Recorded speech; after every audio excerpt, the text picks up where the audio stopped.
Hello ladies and gentlemen, Willie here. Slightly different from my usual stuff today. I don't really cover gold making related topics all too often because, let's be honest, there are a bunch of channels that do this and do a very good job in doing so. Also, it's not something that I have mapped out every single potential way this can be used to your advantage, but I want to share my personal experience as well as some ideas of how you can make the most of it. What I'm talking about is the change that was made about 2 weeks ago now that makes it so your instance lockout timer is now character based, not server based. When I first read this, I thought that this is huge, and maybe I'm wrong, but it seems like it's been quite overlooked in just how much this changes how effectively you are able to farm gold. Because before this you were forced to make sure that you were just over 12 minutes per reset if you wanted to farm non-stop, or you would easily hit the lockout timer of the 5 per hour. With this change you can now farm and relog on multiple characters to increase how much gold you can get enormously. A huge number of new farming opportunities have been opened up, and I'm sure that there is a lot more to look into here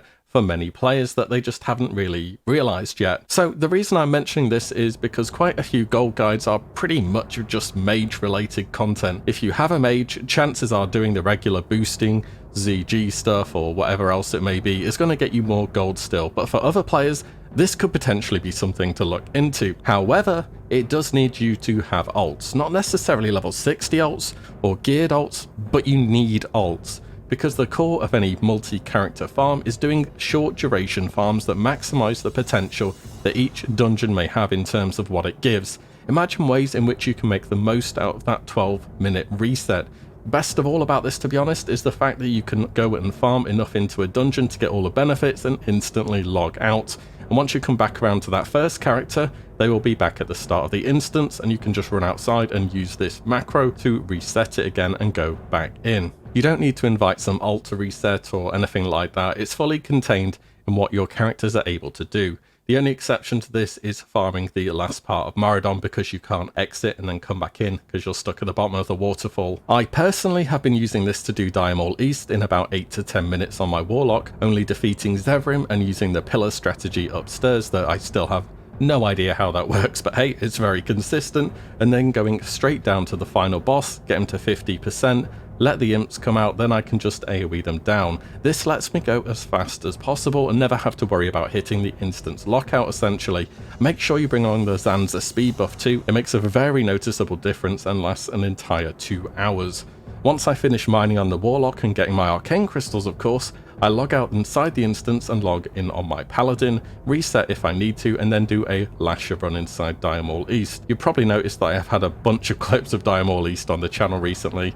I've heard your guys' feedback that, you've seen that more than once, I get it. I'm hitting it hard before Phase 5 comes out as I'm going to be dropping mining on my Warlock and picking up tailoring for that spell crit, so I need to make the most of this while I can. I can do a full Lasher run with 2 pulls of 4 packs as well as picking all the herbs in the area in about 5 to 6 minutes on my Paladin, and I've only been doing this for a short period of time, but I've managed to pull 3 epics already, including a Kroll Blade, but I think I've had some rather nice RNG. On top of this there are always 4 herb spawns including Grom's Blood and Dreamfoil in the Conservatory area. Both of these are needed for flasks, Greater Protection Potions and Mighty Rage Potions in some way, and are only going to go up in demand once a queue opens.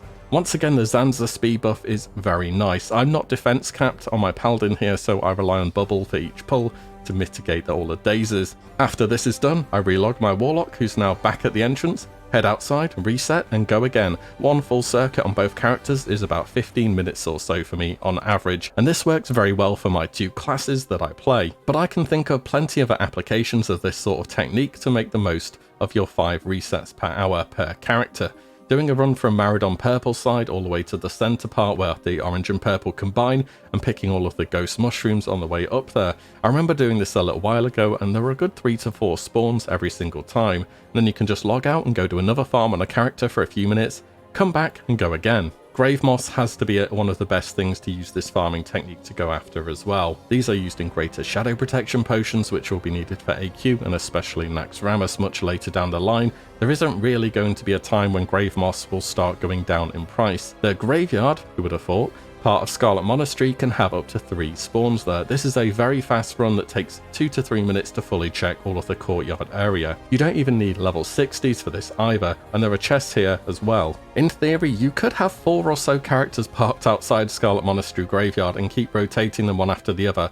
Not really sure how worthwhile that would be doing, but hey, it does have a fairly low barrier to entry, might be something to consider. Small and large radiant shards could also be worth some consideration as a farm route that can be done in a short amount of time. Small radiant shards are used in enchants like the movement speed on your boots, and they're from items between level 36 to 40, and the large radiant shards are for enchants like riding, and they're from items between 41 and 45. Both of these are always in high demand. This one needs a character with enchanting, of course, and the disenchanting numbers are per my own in-game testing as for what level item gives what kind of disenchanting item. I've seen some pretty widely varying claims online what you will get from what, but these are just per my testing, so give it a go. Anyways, Razorfen Downs is pretty consistent for small radiant shards as a place to consider running through. There are also a number of herb spawns in there too, including grave moss, though it's not as good or accessible as Scarlet Monastery graveyard is. As for large radiant shards, these are quite a bit more difficult to come across actually. The only dungeons where they would be consistent would be from Zul'Farrak or the later bosses in Uldaman, so you will for sure need a more geared character to look into this. I thought I'd give it a mention seeing as large radiant shards are pretty expensive on many servers already. I bet you could more efficiently do the relic coffer runs on a rogue without having to mess about resetting or doing pickpocketing or other activities inside the instance and just do something else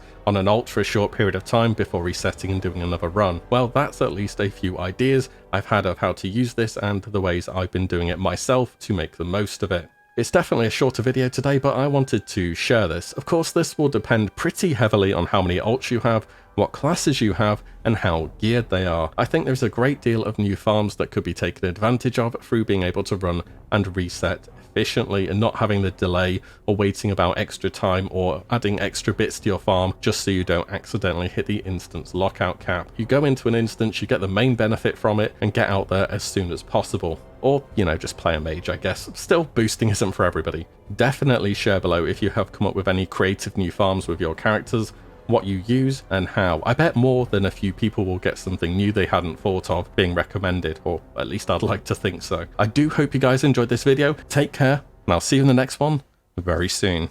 If you like what you see, give the video a like and subscribe as there'll be plenty more to come. Take care guys, and I'll see you all in the next one.